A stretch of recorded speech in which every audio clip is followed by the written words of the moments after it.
Hello, hello friends, it's Danny here of Danny's Dreams, and it is day 23 of my tag a day November.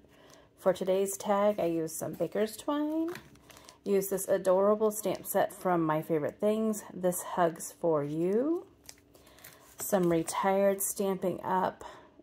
Designer Series paper, Warmth and Cheer, and then for the tag, I did the Sunny Studio Build a Tag #1 dies.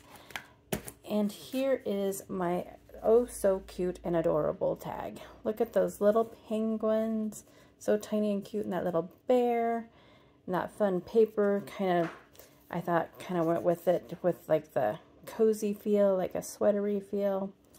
And so there is my tag for day 23.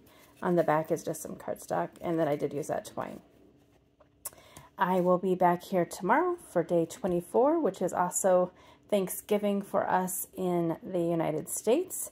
I know that we're going to have a lot of food, so that will be fun and yummy. I hope that wherever you are and whatever you do, that you'll have a great day as well.